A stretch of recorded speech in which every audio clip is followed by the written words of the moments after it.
با همه دوستداران و هواداران عالمی رنگین و زیبا و نو تکراری کودکان. این شماره ایدانه برنامه انگوبین است که طریق تلویزیونی بهارستان پیشکشی شما می‌گردانیم.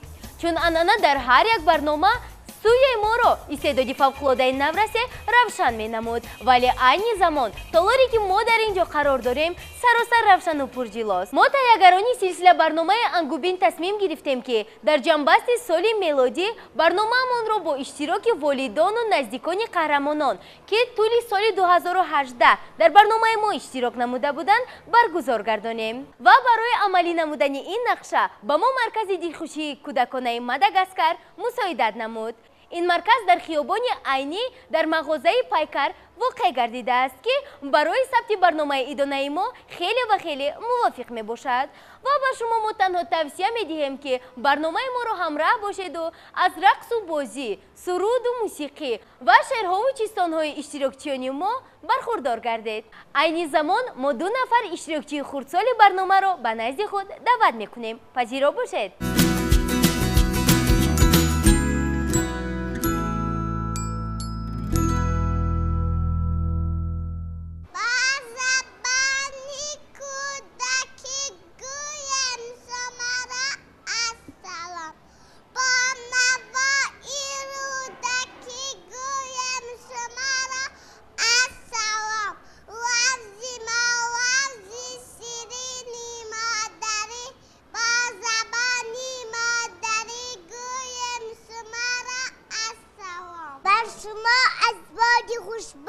زمستان السلام الصفایی تو سارانی بدشم السلام از هوای سرد و هم برفی زمستان السلام از تمامی دفتانی دوری دستان السلام. حالا باشد تماشابینان عزیز، پس از آغاز نمودن برنامه با اشتراکچیانمان ما به صحنه غالب شو برنامه آزمونی پروین در سال 2018 خدایداد عبدالجبار را دعوت میکنیم. پذیرا باشید.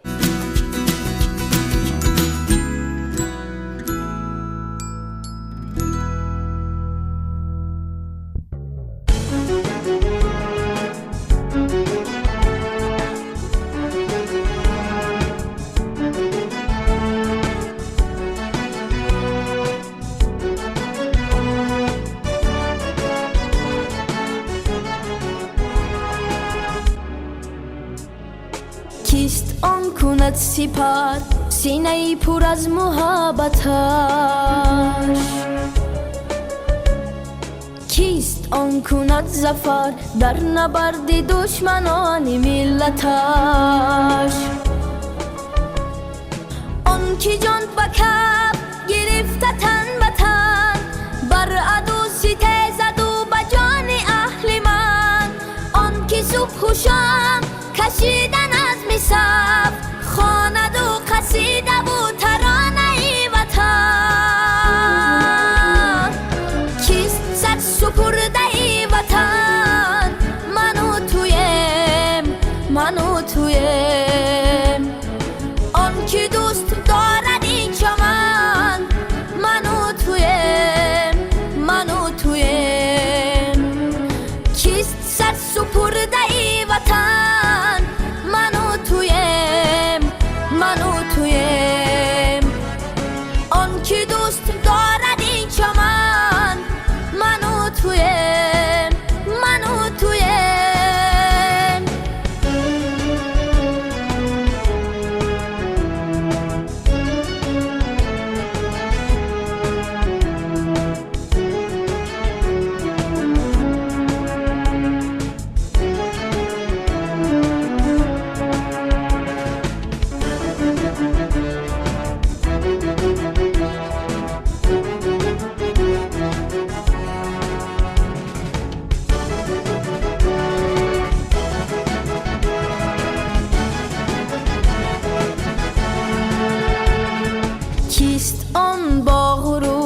با روحی شکست ناپذیر خود، دشمنی خیانت است فدای بر دیار بی نظیر خود. آن که پاسداری نام ملت است، ره سپاری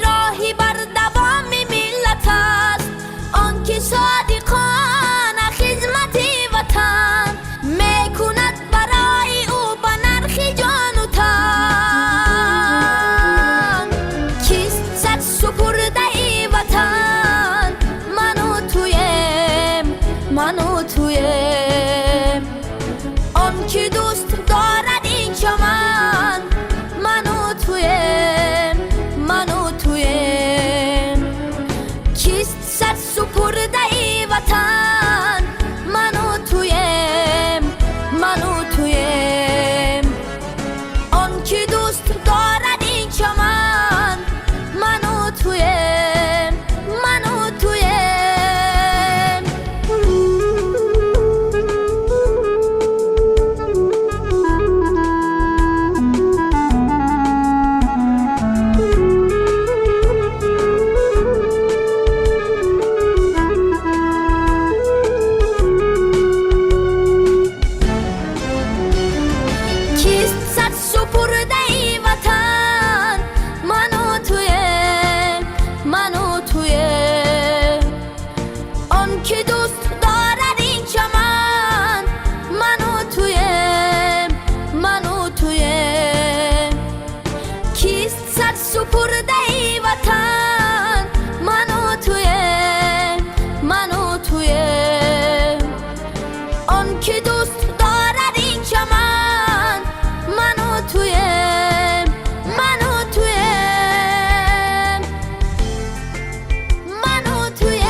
کودک خردساله که استعداد فوق‌العاده او باعث تهیه برنامه انگوبین گشت و از اشتراک او دیگر کودکان الهام گرفتند. این ابراهیمی رستم می باشد که در سن 6 سالگیش قصیده مادری لایق شعرعلی و دیگر شعرها و معلومات را از خود نموده بود.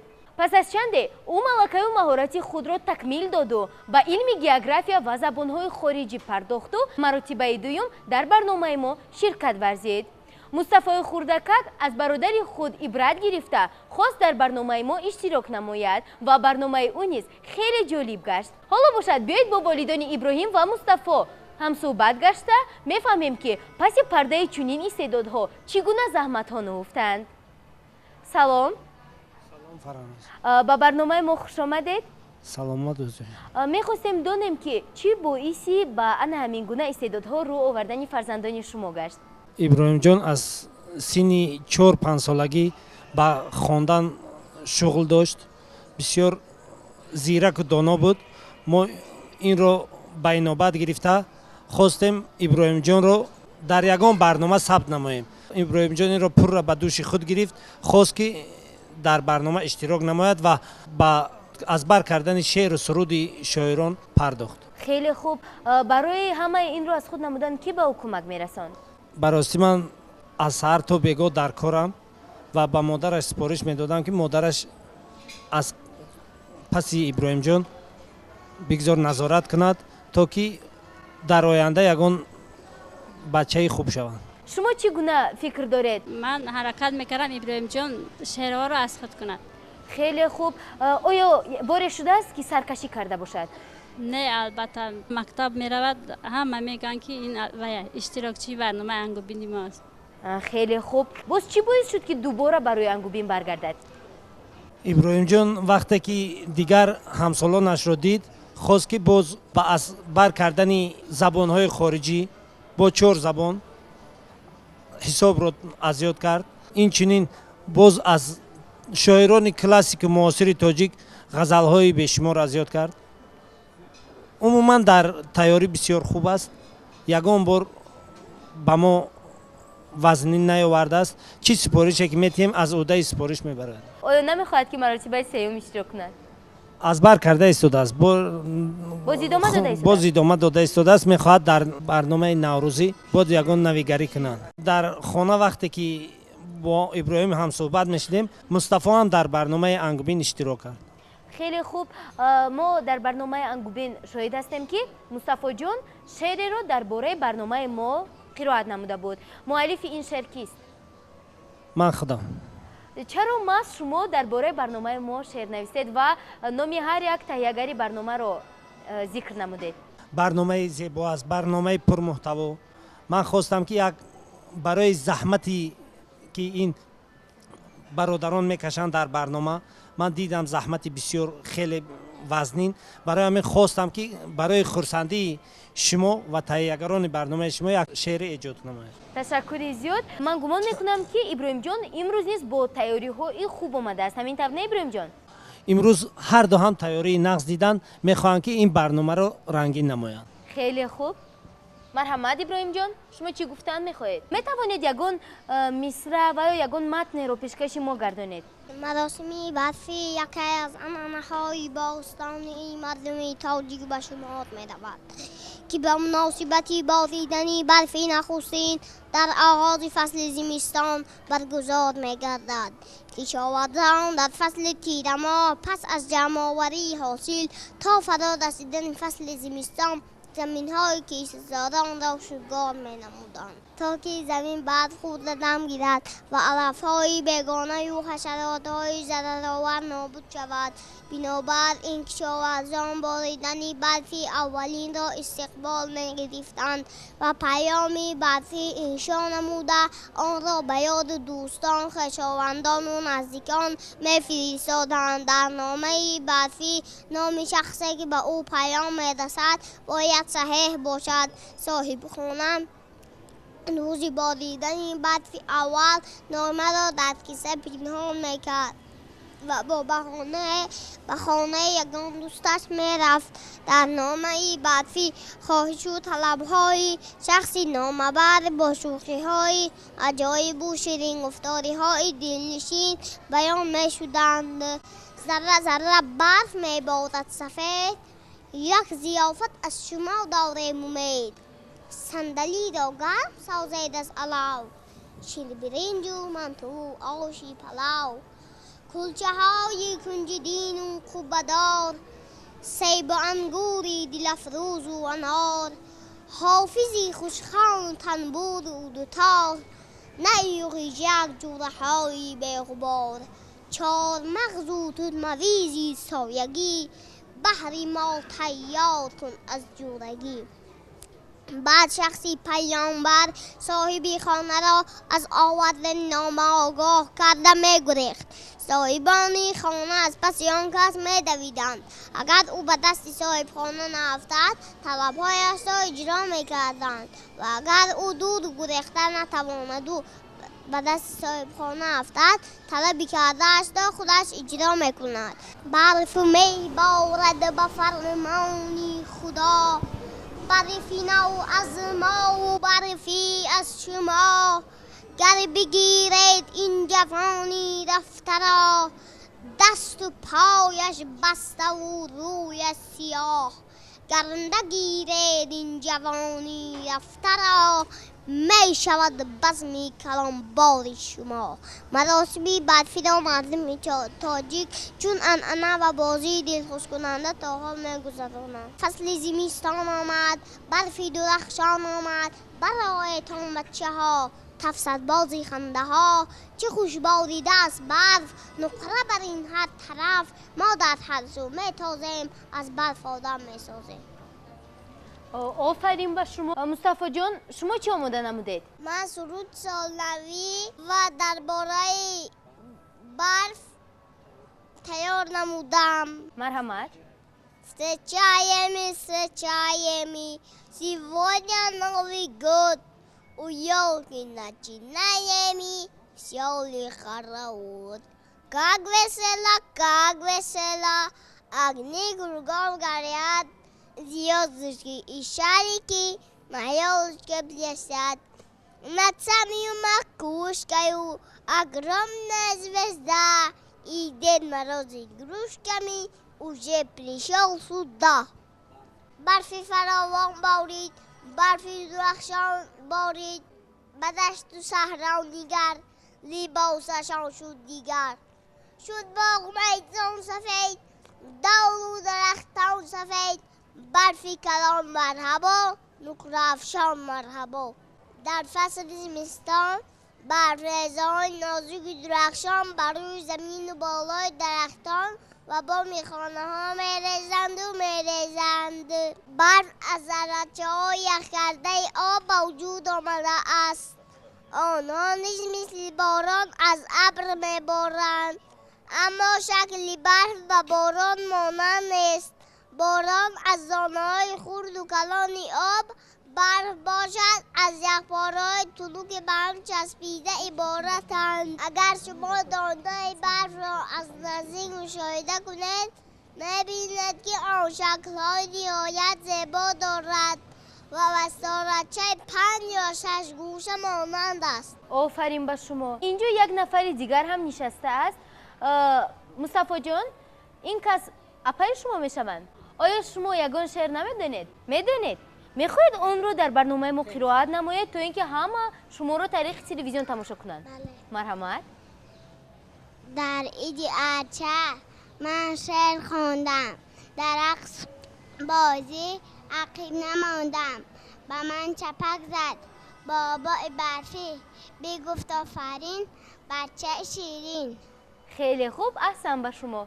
ما در اینجا اسباب موسیقی رو میبینیم. شما این اسباب رو برای چه آوردید؟ براستی بیگو وقتی که از کار برمیگردم کمی عصبی میشم و از این اسباب استفاده میبرم تا که روح خود را کمی هم باشد بلنده سازم. برای تفلکانتان چی؟ سرود نمیخونید؟ ابراهیم جان الکی یک سرود سالنوی تیار کرده است. این چنین از استاد سید قل بلال میخواهد حاضر یک سرود زمزمه نماید. ما میخوایم که شما اول نوازید و بعدا ابراهیم جان سرود خوانند. معلش.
احسن به شما.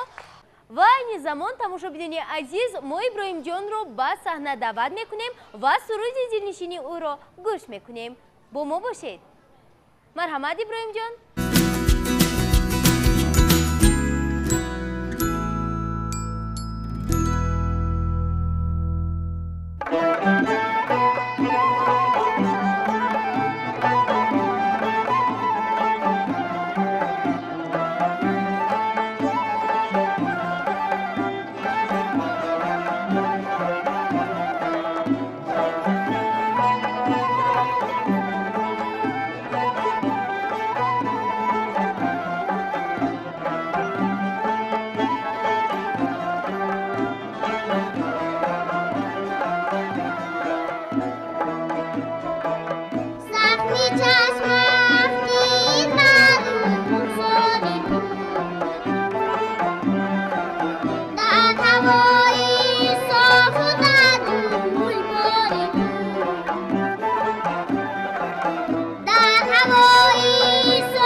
тамошобинёни азиз хотиррасон мешавем ки шумо барномаи донаи ангубин ро тариқи телевизиони баҳористон тамошо карда истодаед ва сарпарасти имрӯзаи идонаи барномаи мо маркази дилхушии кӯдаконаи мадагаскар мебошад ва суҳбатамонро бо иштирокчиёни дигар идома медиҳем. моро ҳамроҳ бошед.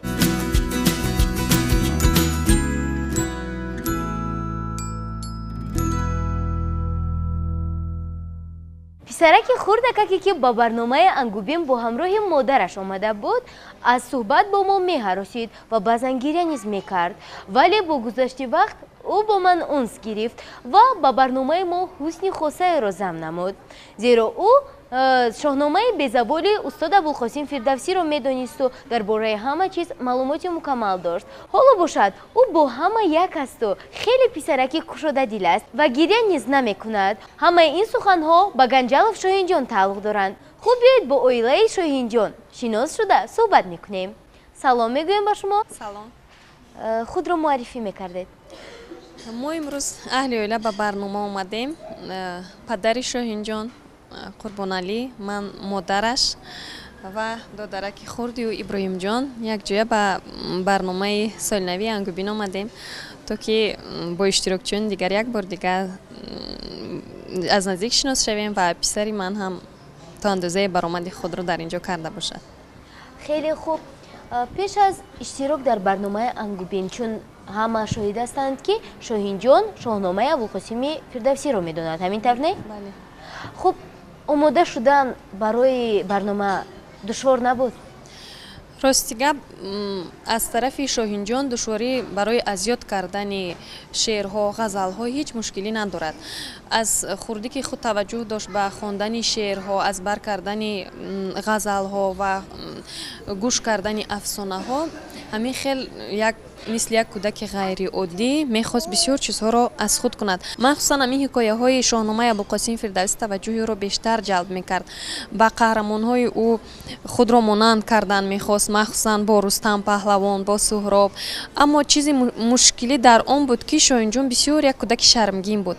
шеърҳоро аз худ мекард, ғазалҳои дароз медонист аз синни 3-4 солагӣ аллакай. аммо вақте ки якҷо сарҷам менишастем, ҳатто аҳли оила, наздикон, ҳеҷ намехост ки ҳамин аз баркардагиҳои худро бигӯяд. ва бори нахуст вақте ки ба барномаи Ангубин омадем ва худи шумо ҳам шоҳид ҳастен, ҳатто аз дари ҳамун телевизиони Баҳористон ворид шуда намехост, чунки дар назди бисёриҳо барои ӯ сухан гуфтан бисёр мушкил аст. ҳоло бошад биёед аз падари ӯ пурсон мешавем ки оё ӯ ба модар ягон кӯмак мерасонд ё ин ки не? ман Ганҷалов Қурбоналӣ падари Шоҳинҷон мебошам. хеле хуб. чуноне ки модараш қайд намуданд, барои Шоҳинҷон душвор набуд азёд кардан. оё шумо ба модари ӯ кӯмак мерасондед ё ин ки не?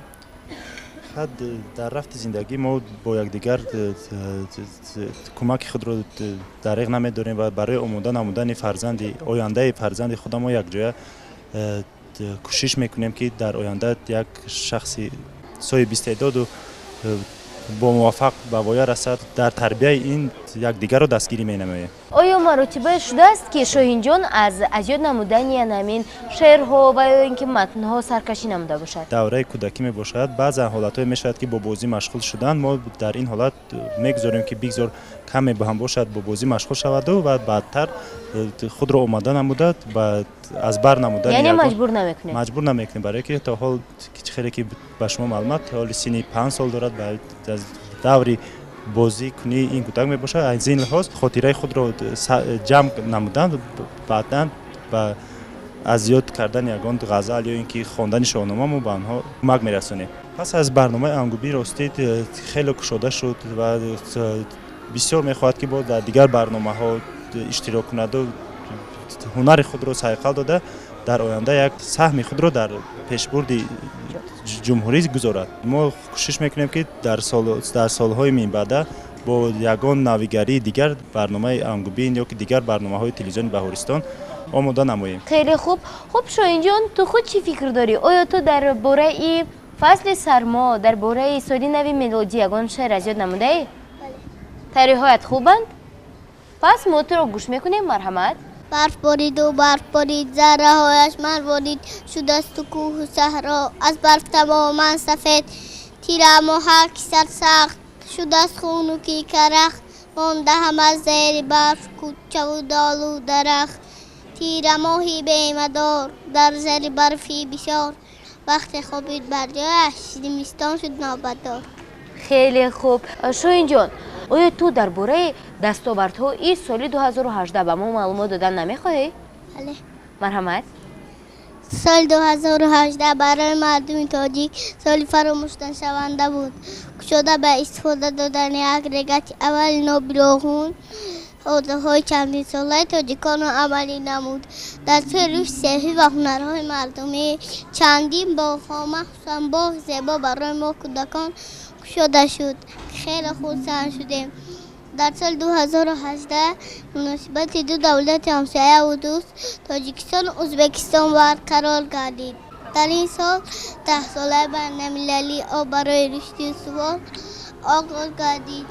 از روی همین پیشنهاد پیشه‌های معظم کشور ما را در جهان معرفی نمود. ورزشکاران چند مراتبه پرچم ما را در جهان بلند برداشتند. من هم بسیار می‌خواهم که پرچم بردار نامبردار این کشور باشم. تشکری زیاد، احسن با شما. خوب، یگان شعر دیگر قرائت کردن نمیخواهید؟ Ялочка красавица, дитя очень нравится, вот она какая стройная большая, сколько на елке шариков сидит, розы пряников, шишек золотых. خیلی خوب، احسن با شما. ما میبینیم که دودرک شاهین جان در اینجا نشسته است. آیا او به مثل برادرش در برنامه ما اشتراک کردن نمیخواهد؟ ابراهیم جانم وقتی که با شاهین شعر از یاد میکنیم با او همراه شده میخواهد شعرهای رو از بر نماید، اما چون کودک است با لفظی همون کودکی خودش یک شعر رو از بر میکند. امروز هم یک شعری سالی نوی تیار کرده. مرحمت ابراهیم جان. آچا جان آچا چه جان نمادی با چنلی ما من ننان آمدن. خیلی خوب، احسن با شما. ما شما رو در سال نوی 2019 انتظاریم و امیدواریم که شما نیز در برنامه ما شرکت می‌ورزید. همین طرف نه ابراهیم جان؟ خیلی خوب. شاهین جان، با من گفته نمیتوانید که سال شما طبق سال شماری موچل کدام سال است؟ مور. سال شما مور است؟ خیلی خوب. خوب، درباره همین سال شماری موچل یگان چیز گفته نمیتوانید؟ میتوانید؟ خیلی خوب. سال شماره 12 گانه در کوهستان تاجیک معلوم بود و هست آن با 12 حیوان نامگذاری میشه و در این باره من شنیدم. مرحمت. موش و بقره و پلنگ و خرگوش شمار زین چارچوب بگذری نهنگ آورد و مار وانگاه به اسب و گوسفند از حساب اندونه و مور و سگ و خوب آخری کار. آفرین با شما، تشکری زیاد. تماشابینان عزیز، این صحبت بود با عائله گنجالف شاهین جان و ما صحبت رو با عائله دیگر قهرمانانمون ادامه میدهیم.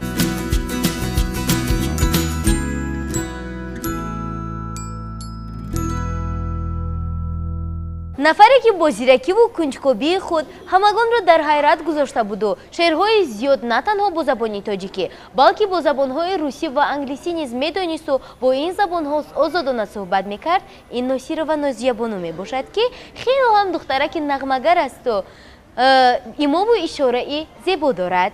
این زمان ما در نزدی میزی آنها قرار داریم و بیاید از نزدیکان نازیه بانو پرسان میشویم که برای رسیدن به چنین نقطه آنها چگونه زحمت‌ها را پس سر نمودند. سلام میگویم با شما. چی باعث گشت که نازیه بانو در برنامه ما اشتراک نمود؟ او امین از سنی 4 سالگی شوق به همین شعرخوانی داشت.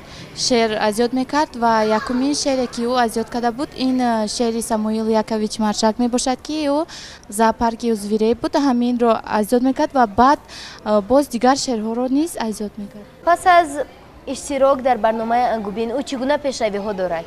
او بعد از همین اشتراک در انگوبین در فیلم دنیای من او نقش اساسی را اجرا نموده بود. خیلی خوب. باز چگونه پیشروی ها؟ آیا او یگان شعر نو از یاد کرد یا اینکه ها به نزدیکی او یک شعر از یاد کرد که در باره سال نو می باشد که او میخواهد همین شعر را قرائت کند. خیلی خوب. مرحمت نازیه بانو. Если в Новый год смеяться, веселиться, улыбаться, петь и много танцевать, всех на свете поздравлять, то тогда весь Новый год очень радостно пройдет.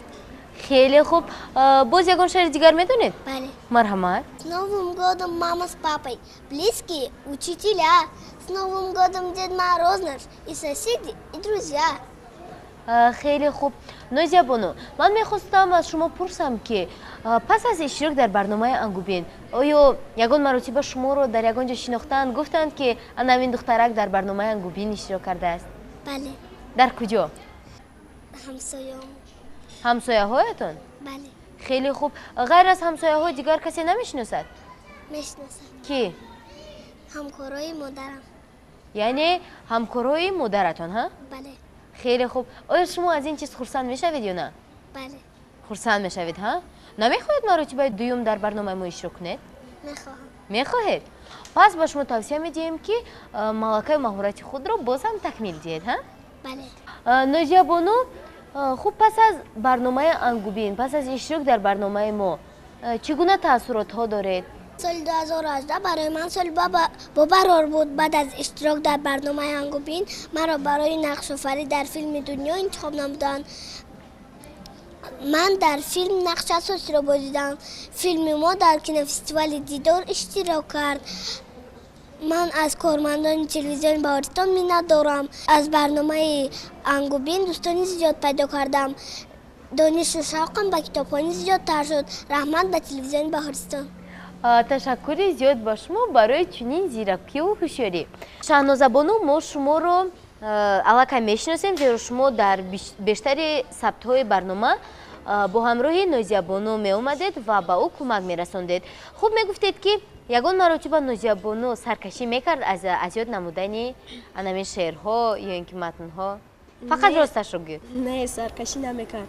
او بسیار شوق داشت برای شعر خواندن و دیگر افسانه ها رو فهمیدن. معنی هر یک شعر رو میخواست فهمد و ما حرکت میکردیم که هر شعری که رو از یاد میکند معنی آن رو به او رسانیم تا که به اون محقول شود از یاد نمودن شعرها.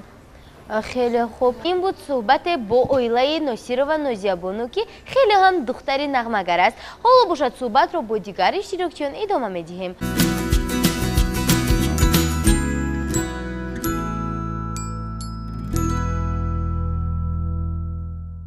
دخترک خردسالی که با برنامه انگوبین تنها برای شناسایی آمده بود این دولت و رفاعت می باشد که پس از چند لحظه او را به ثبت برنامه به یگان تیاری دعوت نمودیم. مادرش رفاعت را یاردمچی خود می خواند ولی نگفت که برای از بر نمودن شعرها و معلومات های گوناگون به این یاردمچی کی کمک می رساند.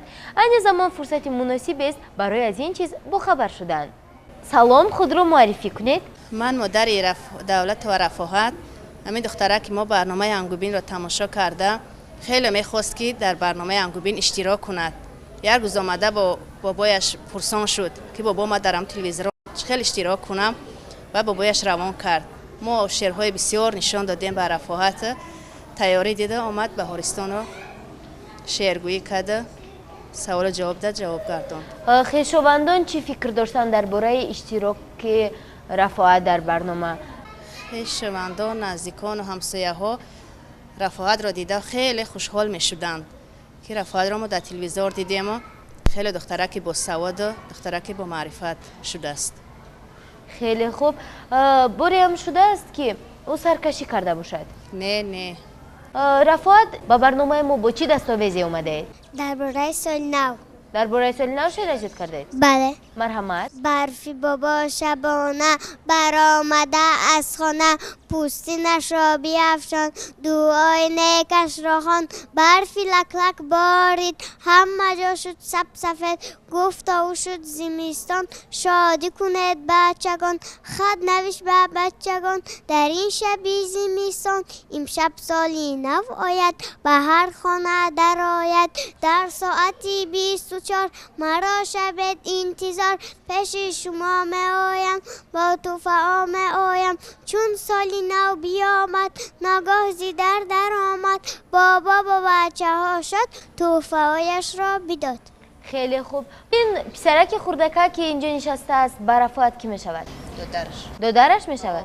خیلی خوب. شما چی یگان شعر نمیدونید؟ سالینا آمد شد و زخان تبریک سازم آن را رفیق کن این روزی یکم یارور روزی مبارک روزی منور. خیلی خوب. آفرین به شما. شما نیز نغز که تیاری دیده به برنامه ما آید. همین طور می شود؟ به برنامه انگوبین می آید؟ بله. خیلی خوب. نفر دیگری که هنگامی ثبت برنامه او همه تهیه‌گران از اول تا آخر برنامه میخندیدند این بلال‌الدین میباشد، زیرا او با آواز حیوانات‌های گوناگون تقلید میکرد و با من نیز شوخی آمیز حرف میزد، ولی شعرها و غزل‌های میدانسته او از دیگر اشتراکچیان کم نبودند. هنگامی پرسان شدن او میگفت که با من برای از یاد نمودن شعرها تنها مادرم کمک میرساند. حالا باشد بعد از مادر او پرسان میشویم که همه این با او چگونه دست داد. و شما سلام میگویم. تشکر زیاد. من مادر دولتزاده بلال میباشم. شکرانه استقلالیت و شکرانه سرور دولتمون میکنیم که برای فرزندان ما چنین شرایط‌های مساعد را فراهم آوردن و فرزندان ما در همین فضای گشوده و آزاد و آباد زندگی میکنند و در همین خیلی محفل‌ها اشتراک میکنند. بلال جان من چند بار در برنامه‌های تلویزیونی اومده در برنامه شعرخوانی اشتراک کرده بود و شوق او در این شعرخوانی زیاد شد و از من خواهش کرد که او رو به همین برنامه انگوبین بیارم. ما با او در خانه بسیار تیاری ها دیدیم و او همه برنامه های تا مکتبی رو از خود کرده بود. این روز بلال جان در برنامه شما با یک چند دستاویز با همراه جانچش رمزی آمده است. این دخترک را بینگره در تن لباسی سبز مهمان بلند ما شده است شادی کنه چه عادی کنه نامش زمستان بچه ها بر پیشوازی او روید گوید مهمان مرحمت خوش آمدید خوش آمدید. В лесу родилась елочка, в лесу она росла, зимой и летом стройная, зеленая бела. Теперь она нарядная, на праздник к нам пришла, и много-много радости ребятам принесла. Здравствуй, праздничная елка, ждали мы тебя весь год. Мы у елки новогодний будем в русский хоровод. Хоровод, хоровод, праздник маленький народ. Танцеваем с нашей елки, мы готовим целый год. خیلی خوب. Кто пришел на Новый год, наш веселый хоровод. Кто подарки к нам принес? Ну, конечно, Дед Мороз.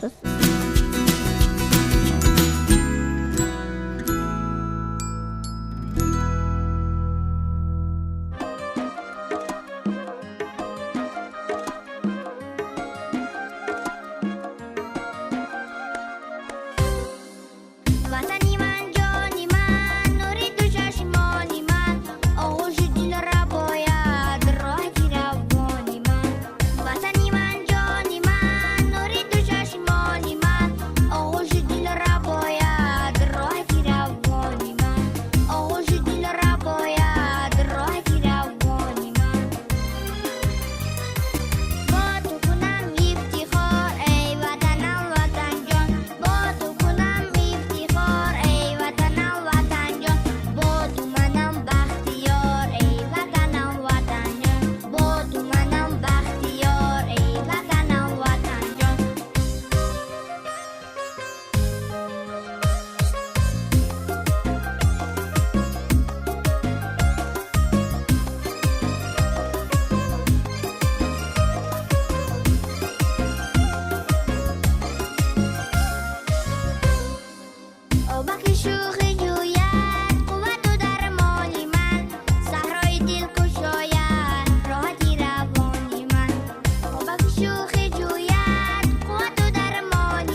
тоирзода таиба ба барномаи ангубин аз ноҳияи файзобод омадааст ва ягона нафаре ки дар барномаи ангубин тамоми шеърҳои кӯдаконаро қироат намуд ин таиба буд.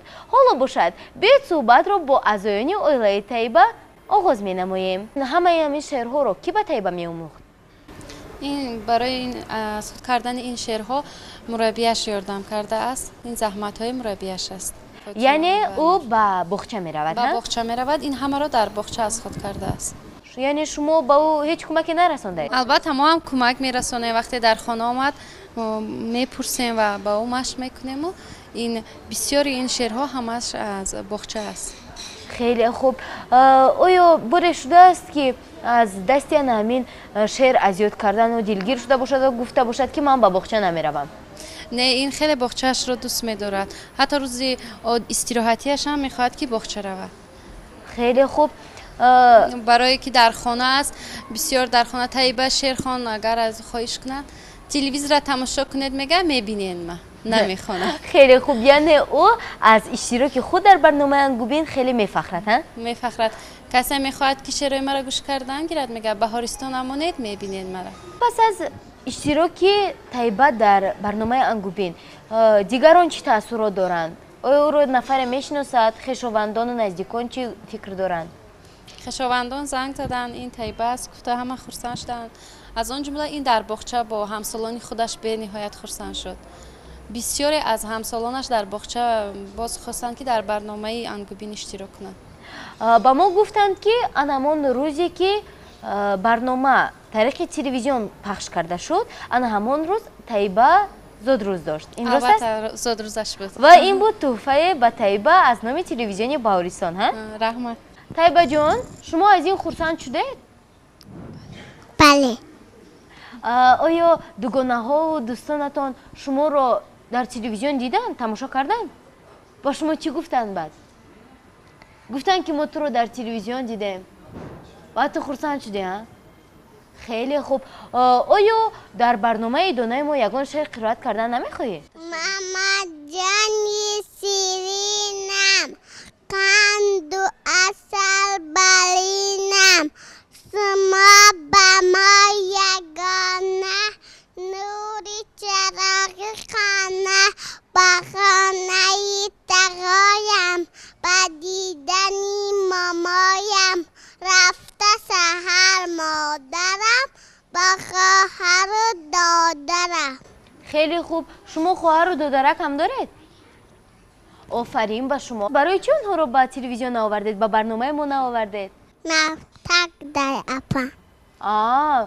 яъне апаи шумо дар мактаб аст? боз чӣ дастовезе доред барои барномаи мо? ман суруд.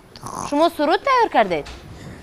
ман миннатдории худро ба апаи таиба мерасонам ки барои таиба хеле заҳмати бисёр кашид. хеле хуб. ин заҳматҳо ҳоло ҳам идома доранд? бале.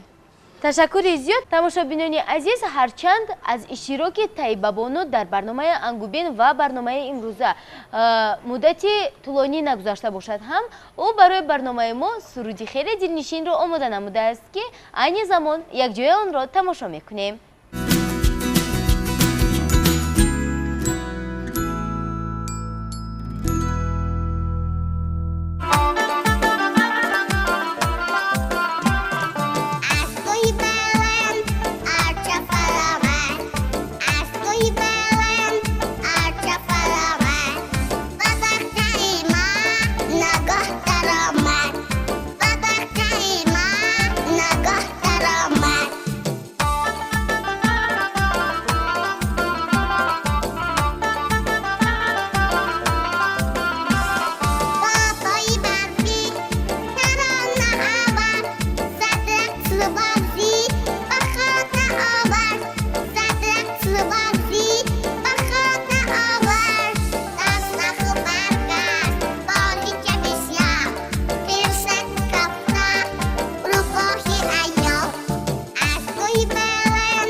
сумая ҳасанова низ аз зумраи иштирокчиёни барномаи ангубин мебошад ки дар ҳамон мавзӯъ шеърҳои гуногун мазмунро пешниҳод менамуд. ҳангоми пурсон шуданд ки ба ӯ ки кӯмак мерасонад, доимо мегуфт ки бибиам ва бибиашро низ хеле дӯст медошту. дар бораи ӯ шеърҳои зиёдро аз бар намуда буд. айни замон биби сумая дар инҷо қарор дорад ва биёед аз бибии ӯ дар бораи тарзи азиёд намудани шеърҳо пурсон мешавем. салом мегӯем ба шумо. ассалом. худро муаррифӣ мекардед? ман бибии сумая ҳасанова зулфия. сумая бештар дар бораи шумо ҳарф мезад ва дар бораи шумо шеърҳои гуногунро қироат мекард. оё шумо ба сумая кӯмак мерасонед дар шеърҳо азиёд кардан? бале, сумая аз хурдӣ чӣ қадар кӯшиши ғайрат дошт ва хеле шеърҳоро дӯст медошт. аз хурдӣ ба сумая ман машғул будам. аз аввал саркашӣ мекард. рости гап бо сумая кор кардан осон набуд, лекин модараш ки кӯдаки хурд дорад, ман фақат бо сумая сару кор мекунам ва бо ин афсона мегӯем, шеърхонӣ мекунем. бо ҳамин оҳиста оҳиста шеърҳои кӯтоҳ, баъд шеърҳои дароз, ҳамин хел сумая оҳиста оҳиста 10 шеъру 20 шеъру ай худ намуд дар бораи модар, дар бораи падар, дар бораи бибию фаслҳои сол. ҳамин хел мо бо сумая кор мекунем. хеле хуб. оё ба шумо душвор нест бо кӯдаки хурдсол кор кардан? албатта душвор аст. вақте ки мо бо сумая кор мекунем, саркашӣ мекунад, мехоҳад ки бозӣ кунад. баъзан сахтгирӣ ҳам мекунед? албатта бисёр не, фақат вақт ҷидо мекунем. бисёри баъд ҳам вазми нағалта сумая ҷонда вақт ҷидо мекунем. бо барои сумая бо кам кам бозидам иҷозат метиҳем. баъд оҳиста оҳиста вақт ҷидо карда бо бисёр сахтӣ бад намекунем. беҳтарин аст. пас аз иштирок дар барномаи ангубин ӯ чӣ гуна таассурот дорад? то имрӯз чӣ гуна навгониҳо баро бар меомаданд? вақте ки сумаяҷонро ба барномаи телевизиони Баҳористон, телевизиони наврасону бачагон таклиф намуданд, мо хеле хурсанд шудем. мо вақте ки сумая ба инҷо омад, аввал шеърҳои кам медонист, баъди ин чӣ қадр азминӣ мекашид, лекин саркашӣ мекард, боз таассуротш зиёдтар шуд ва шеърҳои бисёр аз худ намуд. ба сумая мо чӣ дод барномаи ангубин? як фаҳмоишаш зиёд шуд, мехост ки бо чистону шеърҳои латифаҳо аз худ кунад. кай ман ба Баҳористон мерам гуфта шодӣ ҳам мекард, лекин бисёртар кор мекардем. сумаяҷон имрӯз ба барномаи мо бо чӣ дастовезе омадааст? сумая шеърҳои бисёр овардааст, лекин фақат барои соли нав. ҳоло ки соли нави милодӣ дар остонаи тоҷикистони мо қарор дорад, мо мехоҳем ки фақат дар бораи соли нав шеър гӯянд. агар ки иҷозат бошад бо шеъри дигар ҳам мешавад. хеле хуб. марҳамат сумаяҷон. сумаяҷон در گیردی هرچه من شعر خواندم از شعرخوانی خفا نمودم با من چپک زد بابای برفی گفت آفرین بچه شیرین خلطه چشم را در رو گشاد و خرسک زیبا توفه بیداد و کلیچه‌اش را تابتی اگر میکند بازی مجموعت سر. خیلی خوب. باز یگان شعر دیگر هم میدونید؟ این دخترک را بین کرده در تن لباسی سبسفید مهمان بنزدیم ماشته شادی کنه نام از زمستان بچه ها بر پیشوازی او روه. خوب شما خود را شناس میکردید؟ شما با سمایجان کی میشوید؟ من محمود و صباحت янгаи сумаяҷон мешавам, зани амакаш. ин кас духтарчаи ман. бале, ҳасан ва сафия духтари амаки сумая. хеле хуб. мебинам ки ӯ беқарорӣ дорад ва баландгӯякро гирифтан мехоҳад. хуб, шумо чӣ гуфтан мехоҳед? ягон шеър медонед؟ ما چند کسیم در خونه آچرجانی جانانه پدرجانی یگان بیبی کند اصل بابای جان جیگر هم خواهر و برادر هم سکشهی پشتی در. خیلی خوب. آفرین به شما. тамошобинони азиз, инҷо мо суҳбате доштем бо оилаи ҳасана ва сумая боно ва суҳбатамонро бо дигар оилаҳо идома медиҳем.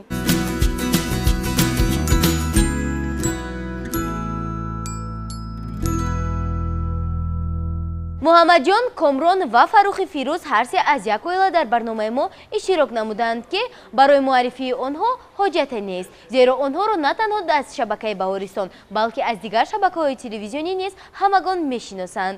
онҳо шеърҳо ву ғазалҳои бешумор медонанд ва ҳангоми пурсон шудан аз онҳо ки барои азёд намудани чунин ғазалҳо ки ба онҳо кӯмак мерасонад, онҳо ҳамеша мегуфтанд падарамон. Ҳарчанд ҳамагонро модаронашон барои барномаи Ангубин меоварданд, вале ин се нафарро доимо падарашон меовард ва айни замон биёед аз падари онҳо пурсон мешавем ки чӣ гуна ба ӯ муяссар мегардад то ба чунин кӯдакони хурдсол шеърҳои зиёдро аз ёд кунонад.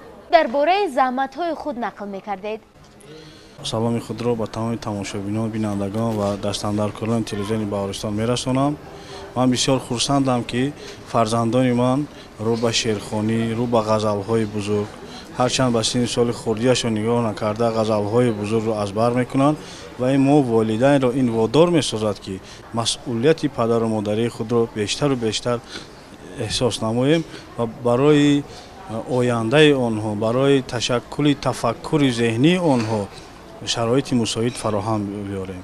мо якҷоя бо фарзандонам Комронҷон, Муҳаммадҷон, ҷиянам Фаррухҷон ҳар рӯзи худро қариб ки бо азбар кардани шеъру ғазали бузург мегузаронем ва ман хурсанд мешавам вақте ки онҳо як ғазали бузургро мехонанд, азбар мекунанд, ибрат мегиранд ва мо бисёр ҳам ин як илҳоми тоза мебахшад ва мо кӯшиш мекунем ки ҳамеша шеърҳои нав ба нав тайёр карда тариқи телевизион ба қироат намоянд фарзандони мо. Ташаккури зиёд ба шумо. Ба ҳамаи мо маълум аст ки писаракон дар ана ҳамин сину сол каме шухтабиат мешаванд. албатта писар бе шухтабиат намешавад, шух мешаванд. мо бо ҳазлу бо ҳавасмандкунии онҳо, мисол як ғазале ки тайёр мекунанд, Муҳаммадҷон дар силли 5-солагиаш зиёда аз 100 ғазалро тариқи телевизионҳо ҳоло 150 ғазал зиёд шудагӣ қироат намудааст. албатта бо ҳавасмандкунӣ, масалан як ғазале ки Муҳаммадҷон мехонад 60 хат, 70 хат, 80 то 100 хат аст. масалан 2-3 варақ мешавад. ҳар як варақ ҳарчанд ки хонда наметавонад, навишта наметавонад, ба боғча намеравад, ҳама инро дар хона ва ӯ ёд дода ва ҳамин тариқ боз пеш рафтан мегирад. оё маротибае шудааст ки фарзандони шумо саркашӣ намуда бошанд, аз азёд намудани ғазалҳо дилгир шуда бошанд? албатта маҷбурӣ ёд дода намешавад ба кӯдак, барое ки маҷбурӣ вай дар сари вай намешинад. Муҳаммадҷон ҳар саҳаре ки мехезад худаш ба пеши ман омада, Муҳаммадҷонам, Фаррухам, Комронам, биё такрор кунем, биё такрор кунем. ин як истеъдоди дохилии худи онҳост ки худашон ҳаминро мехоҳанд. вақте ки ман тайёр мекунам, шеърро интихоб мекунам, ба онҳо медиҳам ва ҳамроҳии ман ва вақте ки ман нестам дар хона бо ҳамроҳии модараш ва амакаш дар хона тамрин мекунанд. яъне шумо дар ин кор танҳо нестед, ба шумо ҳатман кӯмак мерасонанд. албатта. офарин. Ҳусан Муҳаммадҷон аз барномаи мо мухлисони зиёд дорад. ҳамеша ба ман ҳатто занг зада мегӯянд ки боз ҳамин барномаи Муҳаммадҷонро пахш намекунед то ин ки мо як маротибаи дигар тамошо кунем. ин ки занг зада мегӯянд ки анамон шеърҳои Муҳаммадҷонро аз куҷо мо дастрас кунем ки то ин ки фарзандони мо ҳам аз ёд кунанд ва аз ин мо ҳам хеле хурсанд мешавем. хуб, мегуфтед ки хешовандони шумо дар ин бора чӣ таассурот доранд? албатта ҳар яки онҳо аз хондану қироату ибрат гирифта онҳо ба назди ман меоянд, ҳаракат мекунанд ки дар маҳфилҳои мактабӣ иштирок кунанд ва чӣ хеле ки фарзандони мо ҳамаашон дар ин кор саҳм доранд, дар ин кор рафтагианд, дар ҳамин роҳи шеъру ғазалхонӣ ва онҳо мехоҳанд ки ҳамин хел дӯстдори шеъру ғазали бузург бошанд. мо албатта аз адабиёти классикони маст кунҷковию зиракии фарзандон аст ки мо даст ба ашъори классикони худ мебиёрем. ҳарчанде ки дар донишгоҳ хонда бошем, бори дигар аз ашъори классикони худмон, аз фаровон ашъори шоирони муосири худамон истифода мебарем. айни замон ҳар се онҳо дар ҳаминҷо қарор доранд ва ман мехостам пурсам ки бо чӣ дастовез омадаед? мавзӯъ ки марзуи соли нави аст, маълумоте ки дар бораи соли нав доранд маълумоташон. хеле хуб, биёед аз онҳо пурсон мешавем. дар соли нав яке аз қадимтарин итост ки ҳамаи одамон онро ҷашн мегиранд. дар мисри қадим олимон як кӯзаи шикастагиро диданд ки дар танаи он навистагӣ аст ки дар солҳои қадим солинаро ҷашн гирифтанд. дар мисри қадим سلنما هنگام زود شدن آب دریای نیل جشن گرفتند. در سلنمی آدمان در یک کشتی نشسته در دریای نیل یک ماه شنا میکردند. در درون کشتی خورسندی میکردند، سرودخوانی، رقص میکردند. بعد خونهشان رفته زندگیشان از نو آغاز میکردند. تشکر زیاد به شما. خوب کامران جان، شما چی اضافه کردن میخواهید؟ در زمانهای قدیم سال نو را اکثری وقت در بهار جشن میگرفتند، زیرا که در این دوره یاد از نو زنده میشد. در روسیه نیز سال نو را یکمی مارس جشن میگرفتند. در عصر 14 قرار برآوردند که سال نو را یکمی سپتامبر جشن گیرند و تنها سال 1699 پیوتر یک از اروپا برگشتنش سال نو را یکمی ینور جشن میگرفتند و این روز را روز عید خوانده است و مردمان زندگیشان را از نو آغاز کردند. تشکر زیاد. خوب، چون که با همه معلومات شما خیلی غزل‌های دراز میدونید، شعرهای دراز میدونید. با برنامه ما با کدام شعر آمده اید؟ یگان شعر میدونید؟ بله. سال پیشین خیلی با ما گفت و رفت، با اومدی روزی فردا گفت و رفت. خیلی با مو که تماما گفت و رفت. میروم من سالی نو گفت و رفت. سالی نو، اقبالی نو، ایامی نو، عزمی نو، آغازی نو، اقدامی نو، باوری تازه، امیدی تازه، قدرتی نو، روحی نو، الهامی نو.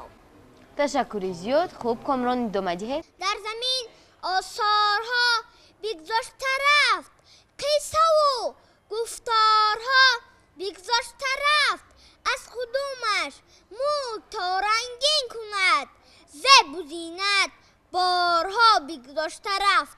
سالی نو اقبال تبریک باد، وقت استقبال تبریک باد. سالی نو سالی فراوانی شود، سالی لطف و سال احسانی شود. سالی نو سالی فراوانی شود، سالی لطف و سال احسانی شود. تشکر زیاد به شما. من باز یک لطیفه میدونم. مرحمت. یک آدمی بای بوده است. آن میگفته است که من چیکار کنم که سوار گیم. بعد بیرون برآمده آدمان ها را میگفتن من چیکار کنم که سوار گیم. بعد میگفتن که یک جا بیا، یک مسافری کم بغل است، خونهاش بزیب است. بعد پیش مسافر میرود، میگم مسافر تو همین آزی که من خونه ها ساز کنم، سه اتجا کنم، استا بیان ساز کنم. با هر ماه 800 سمانی اولیگ میتم تا تو آزی مسافر بمانه که من آزی خونه ها ساز میکنی، سه اتجا میکنی، استا میانی ساز میکنم. نکم دایمو 800 سمون کم نشته. خیلی خوب، تشکر زیاد. تماشابینان عزیز، این حالا تمام نشده است. محمد جان، کامران و فروخ میخواهند باز یک شعری یک جایه رو قرائت نمایند و ما آنها رو برای این به صحنه دعوت میکنیم. پذیرا باشید.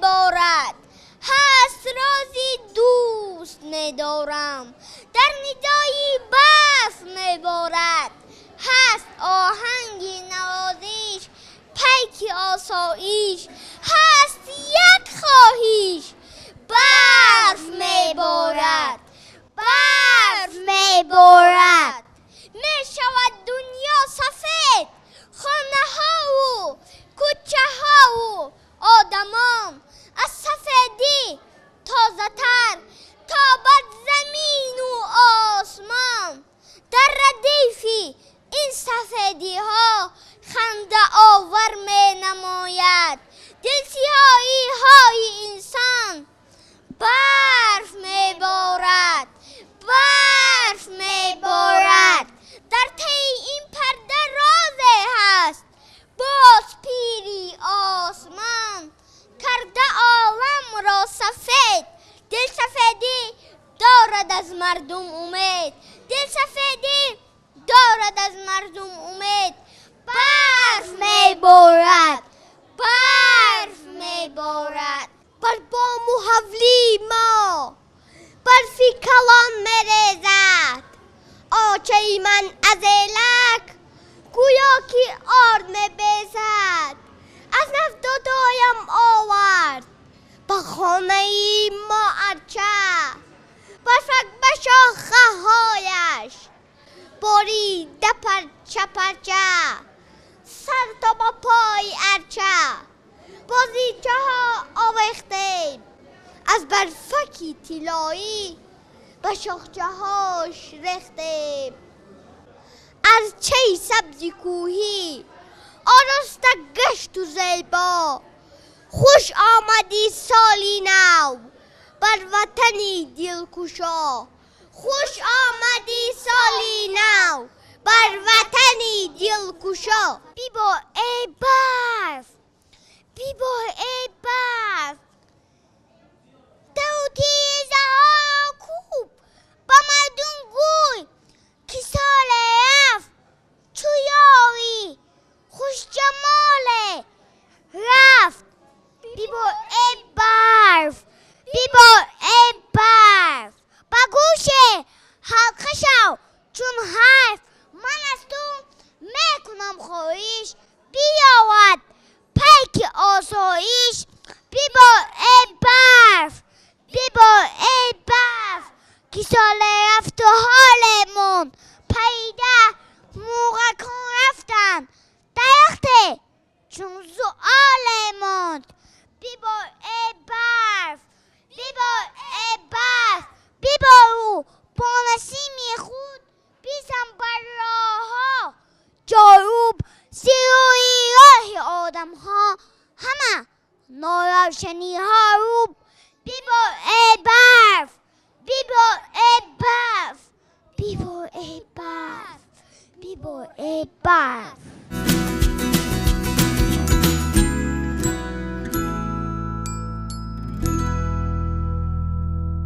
хурдтарин иштирокчи барномаи ангубин ки дар синни 3 солагиаш дар барнома иштирок намуда буд ашурова асал мебошад ки ӯ низ ба мисли иштирокчии аввалини барномаамон иброҳими рустам қасидаи модари лоиқ шералиро аз ёд намуда буду дар бораи дигар мавзӯъҳо низ шеърҳои зиёд медонист ва хеле зираку кунҷкоб низ буд.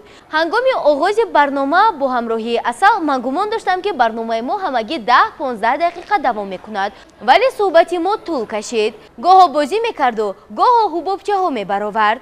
ҳарчанд ман аз ӯ хоҳиш мекардам ки ором нишинад, вале доимо дар ҷавоб ӯ ба ман мегуфт ки ба ман маъқул аст. ҳоло бошад биёед бо аъзоёни оилаи асали кунҷкоб шинос мешавем. салом мегӯем ба шумо. وعلیکم السلام. ба барномаи мо хуш омадед. асал дар синни 3 солагиаш қасидаи модари лоиқ шералиро аз ёд медонист. чӣ сабаби аз ёд шудани ҳамин шеър гашт? аз шеър аз ёдкунии доногии ин тамоман огаҳ набудем. пас аз ангубин тамошо кардан ба пурсупос даромадем ки дидем ҳама чиро ин медонад. баъд мо ёрдам кардем ба ин касба ёрдам кардем, апаҳояш акааш ёрдам кардем ва ин шеърро қасидаи модарро аз ёд кард. аз ёд кард. дар бораи дигар мавзӯъҳо чӣ шумо низ кӯмак мерасонидед? албатта. хуб, маротиба шудааст ки саркашӣ карда бошад? албатта ин ози хурд аст, мекунад, саркашӣ мекунад. маротиба шудааст ки шумо ягон чизро ваъда карда бошед, асал шеърро азиёт карда бошед ё ин ки маълумотро ҷамъ оварда бошаду шумо ба ваъдаи худ вафо накарда бошед? Не, агар мо ба ваъдаи худ вафо накунем, ин дигар азиёт намекунад, шеърҳояшро чиз намекунад. Яъне чизе ки ваъда мекунем, рафта зуд мехарем, метимам. Масалан чӣ ваъда мекунед? дучарха гуфтанд, дучарха гирифтем, аспак, мошинча, чизе ки мегӯянд мегирем. бештар ба кадом намуди бозича шавқ дорад? рости гап бозичаро он қадар дӯст намедораду, ҳамин фақат чизҳои духтарона, шампун, духӣ, ҳамин хел чизҳоро дӯст медорад. хеле хуб. асалҷон, пас аз иштирок дар барномаи Ангубин чӣ навигариҳо кардед? ман тун 4 сола шудам, ба боғча рафтам, серҳои зиёд мекунам, машқи хат мекунам. шумо машқи хат ҳам мекунед? бале. хеле хуб. боз чӣ? китоб мехонам, достони ҷони ширинро азод кардам. яъне шумо достони ҷони ширинро ҳам азиёт кардед? бале. пеш аз иштирок дар барномаи Ангубин маротибаи дуюм ман мехостам донам ки ана ҳамон достонеро ки шумо азиёт кардаед ё ин ки азиёт карда истодаед кӣ навиштааст? достони ҷони ширин ба қалами кӣ тааллуқ дорад? мизод турсунзода. хеле хуб. ва мехоҳам бори дуюм дар Ангубин иштирок кунам. оё ягон маротиба шудааст ки шуморо ҷанг карда бошанд ё ин ки зада бошанд барои азиёт кардани шерҳо? назаданд ягон маротиба? не. ба барномаи Ангубин бо чӣ дастовез омадаед? серҳои зиёд медонам. метавонед яке аз онҳоро қироат кунед? бале. марҳамат. соли нав омад ба мурти тоҷитон, соли физде баҳри орион, соли фаврози хаёли алчадон, соли асромези халти дилҷавон, соли равомад саросар шаҳри мо, то бубин аз чароғатҳо бубин дурдӯзаст, ваҳдату сурҳу диёри тоҷитон, худ дуои парчами пирӯзӣ аст. боз ягон шаъри дигар ҳам медонед? бале. малинтиёриш хору назимой, изесуёриш заримни домой, буст стортанаёришти шарстуфни низ, розан пьяни тувшижи золотых, бусы повесы старый хоровод, весело, весело, новый дом. хуб асалҷон, инҷо ҳамроҳи шумо якчанд нафар нишастанд, ҳа? мегуфтед ки онҳо ба шумо кӣ мешаванд? апа. апаатон? бале. номашон чӣ аст? фархунда. ана он кас, ана он духтараки дигар чӣ? фарида. фарида? бале. хеле хуб. ана ин писарак ба шумо кӣ мешавад? ака. акаатон? бале. хеле хуб. хуб, ана ҳамин ҳар се онҳо дар хона бо шумо чӣ гуна муносибат мекунанд? хуб муомила мекунанд, ҳа? бале. кадомашро аз ҳама бештар дӯст медоред? фархундаро. фархундаро? бале. барои чӣ? барои он ки ин дугонаи ман астам. маротибаи дигар дугонаатонро ҳам ба барномаи Ангубин оред. хуб, фархунда, шумо чӣ фикр доред дар бораи ақидаҳои асал? бале, вай рост мегӯяд. мегӯяд дар хона маро дугона гуфта фарёд мезанад, фарёд мекунад. дар хона бо чӣ кор машғул мешавед? шеър азиёт мекунем, машқи хат мегирем, кам китоб мехонем. оё ӯ рост гуфт ки ӯ машқи хат мекунаду китоб мехонад? ҳарфҳоро мешиносад? ҳа. хеле хуб. боз ман рақс тайёр кардам. шумо рақс тайёр кардед? бале. хеле хуб, тамошобинони азиз, инҷо бо ҳам рақси омода намудаи асалро тамошо мекунем ва баъдан боз бо дигар иштирокчиён ҳамсӯҳбат мешавем.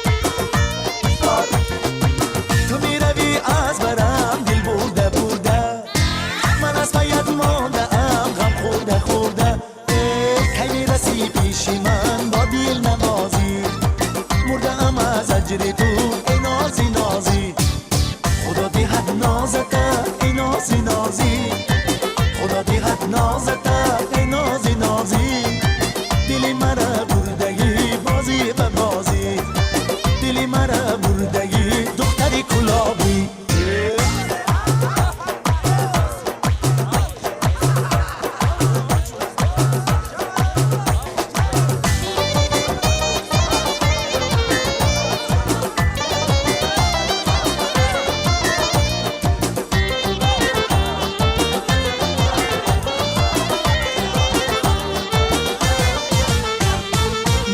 تو و ناز تو شیره آواز تو عاشقت میکشد شیوه پرداز تو کمی رسی پیش من با دیل نوازی مردم از اجر تو ای نازی نازی کمی رسی پیش من با دیل نوازی مردم از اجر تو ای نازی نازی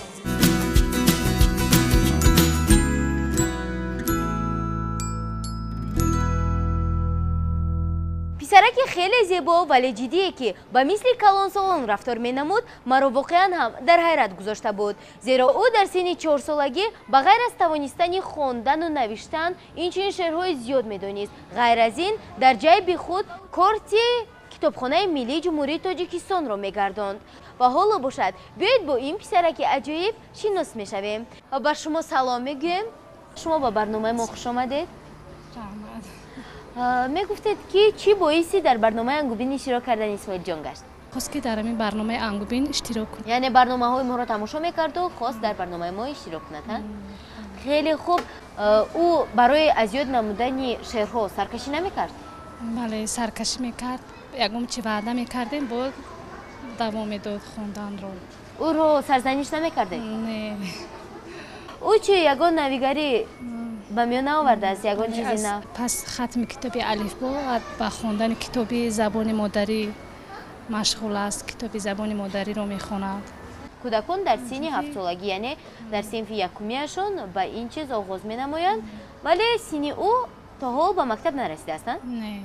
خیلی خوب. اسماعیل جان تو چی یگان شعر گفتن نمیخواهی؟ این دخترک را بینگره در تن لباسی سفید مهمون با نظیماش داشت شادی کنه نام از زمستان بچه ها در پیشوازی او روید گوید مهمان مرحمت خوش آمدید از زمستان تیز برفکی رس بودک سردت بازان دریا کنه یخ از آن غذا گیرم با پایم بروی یخ برایم یخ ملک بازی کنم خوب دو تازی کنم.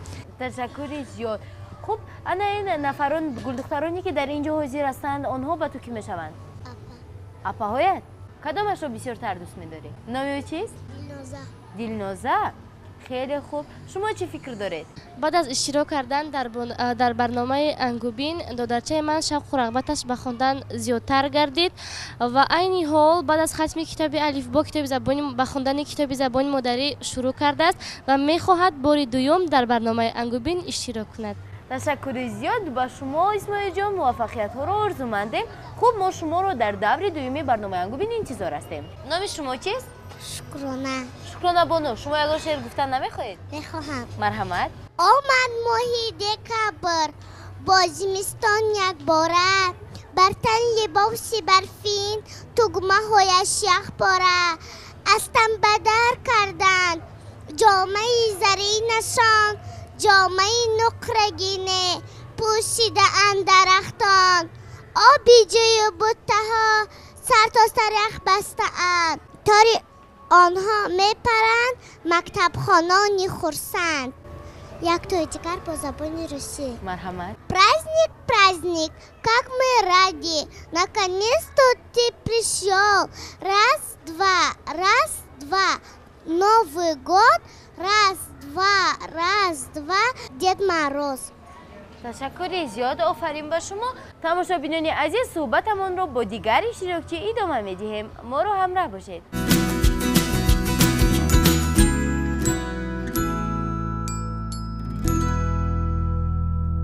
دخترک دخترک آرام طبیعتی که به تلویزیون بهارستان یک چند مرتبه پیش از تهیه برنامه انگوبین برای ثبت شعرهایش می آمد، کسی پی نمی برد که او شعرهای دراز می داند. ولی هنگامی که ما برنامه انگوبین رو آغاز نمودیم و یک چند شماره های برنامه رو طریق تلویزیون پخش نمودیم، زحال باز به تلویزیون بهارستان آمد و در نتیجه در نزد ما استعداد فوق‌العاده کشوده شد که نه به هر کس این چیز میسر میگردد. حالا باشد بیایید با اعضایان عائله زحال سعیدова صحبت میکنیم. سلام میگویم به شما. به برنامه ما خوش آمدید. تشکر زیاد. چی باعث گشت که زحال اینقدر شعرهای زیاد را از برنامه؟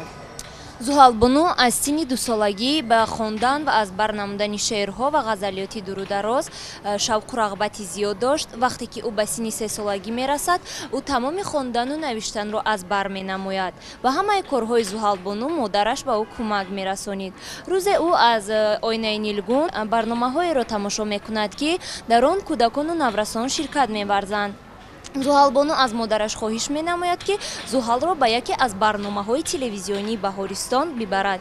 وقتی که مادرش این خواسته زحال بانو را رد نمی‌سازد، زحال بانو خیلی شاد می‌گردد.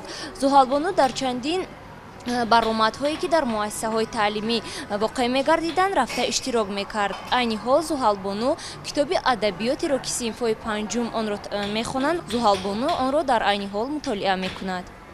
خیلی خوب. برای اجرا کردن چنین شعرها او سرکشی نمی‌کرد؟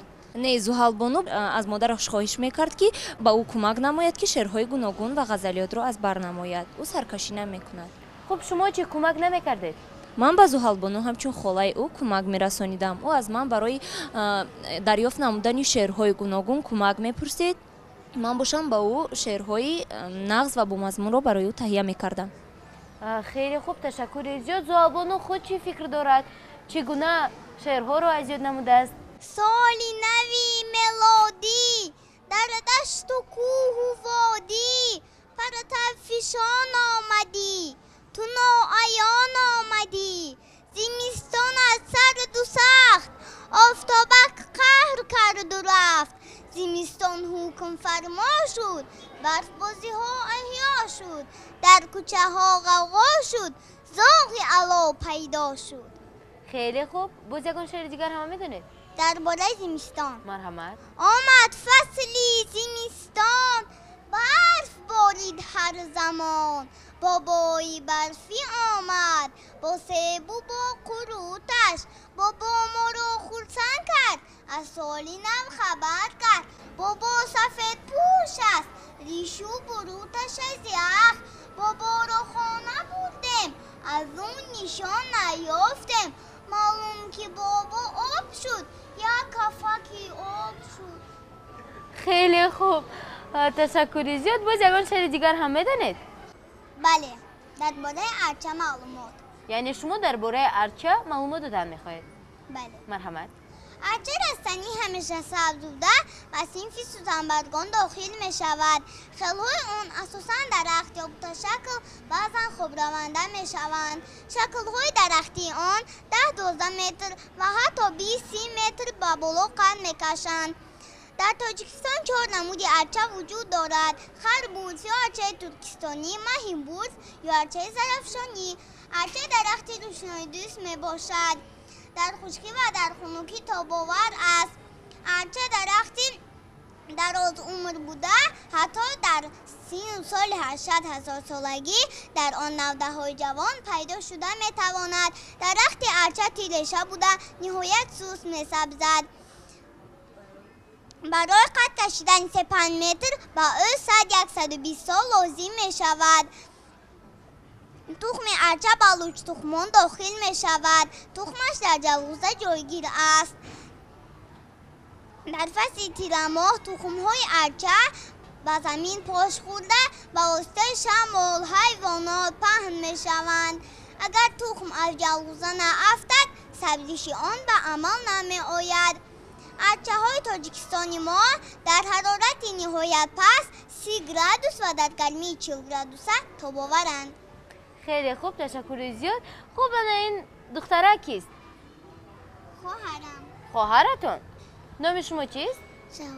شهادت شما چند ساله؟ 4 ساله؟ آیا شما یگان شعر میدونید؟ مرحمت Здравствуй, елочка весная, серебристая, густая, под солнышком росла и на праздник нам пришла. تشکری زیاد. شما هم در برنامه انگوبین اشتراک کردن نمیخواهید؟ میخواهید؟ پس ما شما رو انتظاریم. سوال جان، من میخواستم دونم که در فصل زمستان ما با کدام بازی ها مشغول میشویم؟ بازی های زمستان رو نمبر کردن میتوانید؟ مرحمت. در فصل زمستان کودکان بازی های گوناگون میکنند. مثلا یخمالک بازی. ورزشکاران تاجیکستانی ما مشق‌های زمستانه خود را در صفحه دره میگذرانند. صفحه دره یکی از جای خنک‌ترین و سربرفترین تاجیکستان به حساب می رود. سیاحان آمده در صفحه دره لیژرانی میکنند. من هم آرزو دارم که کلان شده در فصل زمستان به صفحه دره رفته بازی های زمستانه را گذرانم.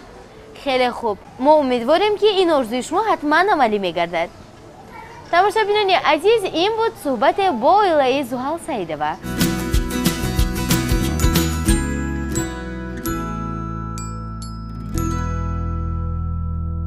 тамошобинони азиз, телевизиони баҳористон бахшида ба ҷашни соли нави мелодӣ ба ҳама қаҳрамонони барномаи Ангубин тӯҳфаҳои махсусро ҷудо намудааст ва айни замон мо иштирокчиёнро ба назди саҳна мехонем ва тӯҳфаҳояшонро ба онҳо месупорем. марҳамат асалҷон, ана ин тӯҳфа ба шумо. хеле хуб. тайбаҷон ба шумо. офарин. و مصطفی جان انا این توفه با شما شاین جان پسند آمد؟ خیلی خوب. انا این با شما ابراهیم جان نازیه جان انا این توفه با شما زحل بانو این توفه با شما محمد جان رفاعت با شما اسماعیل جان با شما انا این توفه با شما سمیه جان کامران با شما بیلال جان و انا این توفه با شما فاروق جان. انا این توفه آخران با مخلص برنامه و اشتراکچی آینده برنامه ما هدیه کرده می شود. شاده جان مرحمت. تماشاچیان عزیز خاطررسان می شویم که سرپرستی گنرالی برنامه انگوبین مرکز دلخوشی کودکانه ماداگاسکار می باشد.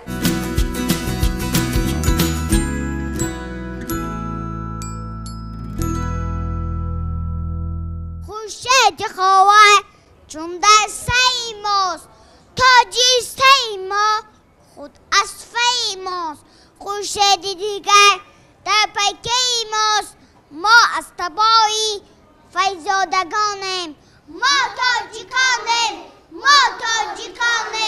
ما با صفایی آبی زلالیم ما هم نوایی کبک هلالیم حقی حلالیم چون چشمه هامان پاکیزه جانیم ما